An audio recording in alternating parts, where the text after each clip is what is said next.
Hello students, welcome to my channel. हमारा आज का टॉपिक है कि हम मॉलिक्यूल का साइज़ कैसे मेजर कर सकते हैं। एग्जांपल है ओलिक एसिड की।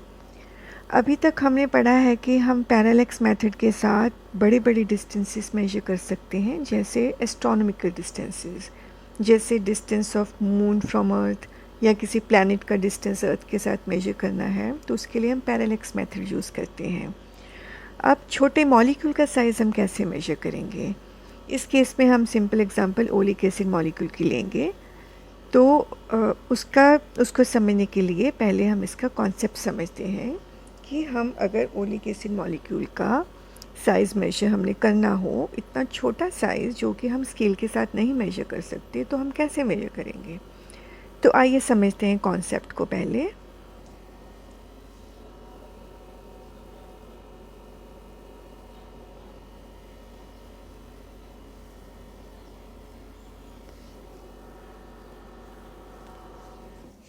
तो इसके लिए हम एक कॉन्सेप्ट को समझने के लिए इमेजिन करो कि ये एक ट्रे है। इस ट्रे में हमने कोई सोल्यूशन लिया है, जैसे वाटर सोल्यूशन, और उसके ऊपर हमने एक बहुत थिन फिल्म बनानी है ओलिक एसिड की। वो इतनी थिन फिल्म होगी, इतनी पतली होगी कि वो सिंगल मॉलिक्यूल की बनी होगी। उसको हम बोलते हैं मोनोलेयर। ठीक है, जब सिंगल मॉलिक्यूल की एक फिल्म बनती है तो ये जैसे नीचे साइड व्यू से हम देखें तो दो ही मॉलिक्यूल हैं, ऊपर इनके कोई मॉलिक्यूल्स नहीं है, मतलब उसकी थिकनेस जो है सिंगल मॉलिक्यूल की है। और इसको हम ये साइड से देख रहे हैं तो ये हमें मॉलिक्यूल की जो थिक, ये टॉप व्यू है ऊपर से ट्रे का, और ये साइड से हम देख रहे हैं। तो थिकनेस जो है हम देख सकते हैं कि जो थिकनेस फिल्म की है वो is equal to diameter of the molecule है। तो हमें उतनी ही थिन फिल्म बनानी है कि एक मॉलिक्यूल की थिकनेस हो उसकी। उसके लिए फिर जब हम उसकी थिकनेस को मेजर करेंगे वो बराबर होगी उसके डायमीटर के। ठीक है, तो इसका मतलब हमें सिर्फ थिकनेस ऑफ थिन फिल्म पता चल जाए तो वही हमारा डायमीटर होगा, डायमीटर ऑफ द मॉलिक्यूल।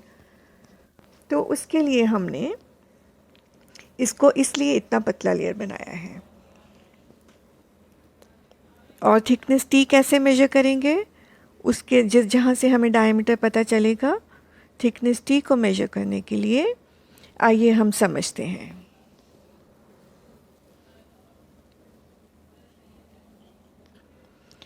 अब हमने जब थिन फिल्म बनाई सोल्यूशन के ऊपर, वाटर सोल्यूशन के ऊपर, उसका वॉल्यूम हमें पहले से पता है। जब हमने ड्रॉप्स डाले उसके ऊपर तो हमने नंबर ऑफ़ ड्रॉप्स को कैलकुलेट कर लिया, और ये हर एक ड्रॉप का वॉल्यूम हमें पता है, तो उससे हमें टोटल वॉल्यूम पता है कि उस फिल्म का कितना होगा, तो विच इज़ नोन। तो फॉर एग्ज़ाम्पल ये देखो, अगर सर्कुलर है वो थिन फिल्म, जैसे हम ऊपर से ड्रॉप्स डालते हैं सोल्यूशन पे तो वो फैलता है, तो एक सर्कुलर सी थिन फिल्म बनती है, उसमें ये छोटे छोटे मॉलिक्यूल्स हैं। तो हमें जब टोटल मॉलिक्यूलर वॉल्यूम पता होगा, which is equal to area into thickness. ठीक है, volume of a thin film is equal to area into thickness, और एरिया हमें पता है पाई डी स्क्वायर, जहाँ से हमने डी इज़ डायमीटर, डायमीटर को हमने मेजर कर लिया उस थिन फिल्म के जब वो बनी। तो वॉल्यूम जो होगा उसका भी हमें पता है कि कितने ड्रॉप्स हमने डाले थे, तो वॉल्यूम इज़ नोन। डायमीटर हमने मेजर कर लिया थिन फिल्म का, तो pi D square into T, volume is equal to X. X हमें नोन है, टोटल वॉल्यूम कितना है, तो यहाँ से हम टी निकाल सकते हैं, thickness of the film, which is x over pi D square. ठीक है, डायमीटर हमने मेजर कर लिया थिन फिल्म का, वॉल्यूम हमें टोटल पहले से पता है, volume is equal to area into thickness. तो वॉल्यूम पता है, एरिया पता है, तो वहाँ से हमने थिकनेस निकालना है, तो thickness is equal to x over pi D square. जो थिकनेस है वही हमारा डायमीटर मॉलिक्यूल का होगा। तो इस तरह से हम थिकनेस को निकालते हैं, x over pi D square, x known है विच इज़ वी।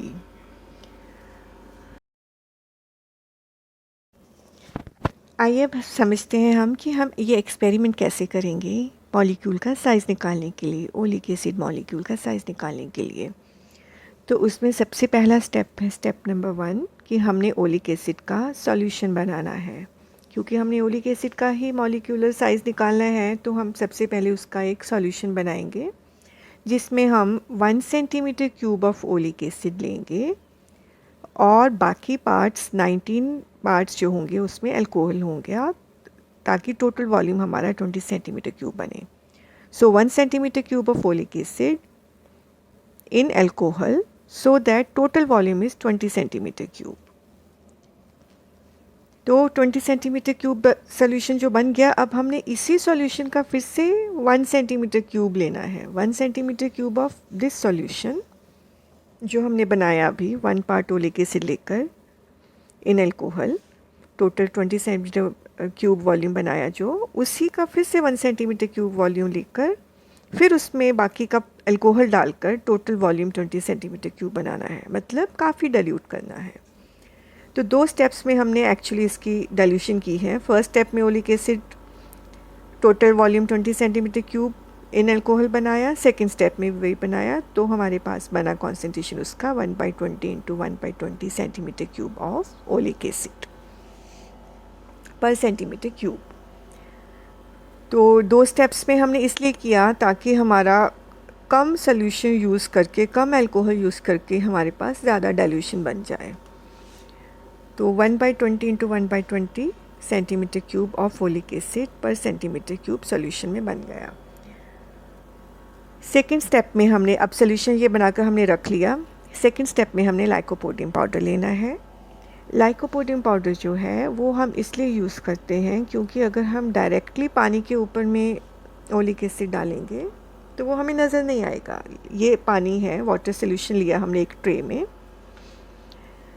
तो अगर हम इसके ऊपर लाइकोपोडियम पाउडर डाल देते हैं तो उसके बाद ओलिक एसिड डालेंगे तो हमें वो नज़र आएगा। अदरवाइज़ ट्रांसपेरेंट वाटर होता है तो उसमें वो उसकी थिन फिल्म नज़र नहीं आएगी बनी हुई ओलिक एसिड की। तो इसलिए हम पहले उसके ऊपर लाइकोपोडियम पाउडर की एक लेयर बनाते हैं। उसके बाद हम ये सोल्यूशन जो हमने तैयार किया है 1/20 इंटू 1/20 सेंटीमीटर क्यूब का, वो हम इसके लाइकोपोडियम के ऊपर में पोर करते हैं drop by drop this solution, और फिर उसकी एक थिन फिल्म यहाँ पे बनेगी इसी सॉल्यूशन की, जो कि जिसका हम डायमीटर मेजर करेंगे। तो लाइकोपोडियम पाउडर का पर्पस सिर्फ इतना ही है, ठीक है। तो ये सॉल्यूशन हमने बनाना है लाइकोपोडियम पाउडर के ऊपर में ड्रॉप बाय ड्रॉप डालना है ताकि उसकी थिन फिल्म बन जाए। अब हमने थर्ड स्टेप जो है वो लेना है, उसमें हमने कैलकुलेट करना है कि टोटल उसका जो वॉल्यूम है वहाँ से हमने थिकनेस कैसे निकालना है। तो इसमें हमने देखा है कि हम n नंबर ऑफ़ ड्रॉप्स डालते हैं।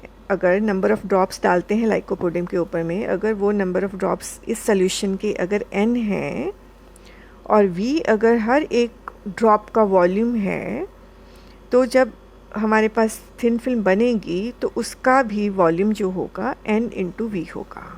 अगर n नंबर ऑफ़ ड्रॉप्स हैं, ड्रॉप्स ऑफ दिस सॉल्यूशन जो हमने बनाया अल्कोहल में ओलिक एसिड डालकर, अगर उसके नंबर ऑफ़ ड्रॉप्स हम इसके ऊपर डालते हैं पानी और लाइकोपोडियम के ऊपर, तो अगर उसके काउंट करें n है, और v अगर हर ड्रॉप का सॉल्यूशन है, जो हर ड्रॉप का वॉल्यूम है, जो कि हमें पता है क्योंकि हमने मेजर किया हुआ है उसको, वो मेजरमेंट पाइपेट से डालते हैं जब हमें पता चल जाता है कि इतना टोटल वॉल्यूम है 20 सेंटीमीटर क्यूब और उसमें से हर एक ड्रॉप का वॉल्यूम कितना है।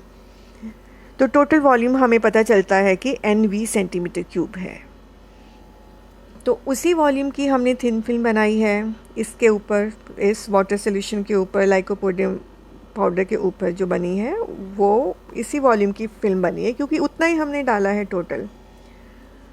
तो ये सॉल्यूशन का वॉल्यूम हो गया हमारे पास n इंटू वी। इसके ऊपर जो हमने थिन फिल्म बनाई है वो स्प्रेड करेगी जब हम डालेंगे, जब स्प्रेड करेगी तो वो एक सर्कुलर फॉर्म लेगी। तो जब सर्कुलर फॉर्म लेगी तो उसका हम डायमीटर मेजर कर लेंगे उस टाइम पे, ठीक है। जब हम ये सोल्यूशन ड्रॉप बाय ड्रॉप डाल रहे हैं वाटर सोल्यूशन और लाइकोपोडियम के ऊपर, तो वो स्प्रेड करके एक सर्कुलर फॉर्म लेती है और उस सर्कुलर फॉर्म का हम डायमीटर निकाल लेते हैं, डायमीटर मेजर कर लेते हैं।